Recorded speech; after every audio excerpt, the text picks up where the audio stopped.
ভাইয়ের কথাগুলো শোনেন মনোযোগ দিয়ে, কি বলছে। এই দুনিয়ার ফিতনায় আমাকে ভুলে যেও না।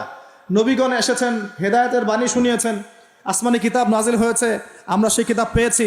এই সিলসিলা চলতে চলতে আদম থেকে নিয়ে মুহাম্মদ সাল্লাল্লাহু আলাইহি ওয়াসাল্লাম পর্যন্ত প্রায় 1,24,000 নবী আল্লাহ পাঠিয়েছে।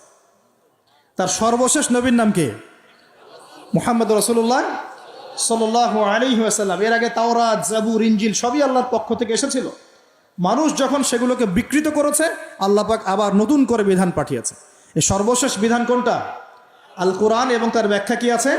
হাদিস। এই কোরআন হাদিস ঘাটাঘাটি করলেই আমরা পেলাম যে একটা জনপদের মানুষ যখন এমন শিরক আর কুফরে নিমজ্জিত থাকে, তখন আল্লাহর পক্ষ থেকে আযাব আসে। আর আমরা কি সেই পাপে নাই ভাই? আপনার উপরের লেভেলের সিস্টেম থেকে শুরু করে নিয়ে একদম এই শিক্ষাক্ষেত্র বলেন, হাতের আংটি বলেন, চিন্তা চেতনা বলেন, হ্যাঁ, রাস্তাঘাটের ওই যে গণকের কথা বলেন, কবিরাজের কথা বলেন, জাদুবিদ্যার চর্চা বলেন, হ্যাঁ, ওই ভাগ্য গণকের কথাই বলেন, রাশিফলের কথাই বলেন, সব আমরা শিরকের মধ্যে লিপ্ত আছি এখন।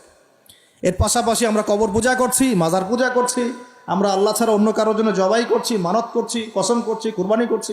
কোনো কোনো জায়গায় আমরা আগুনেরও পূজা করছি, আগুনের সামনে দাঁড়িয়ে মাথা নত করছি না?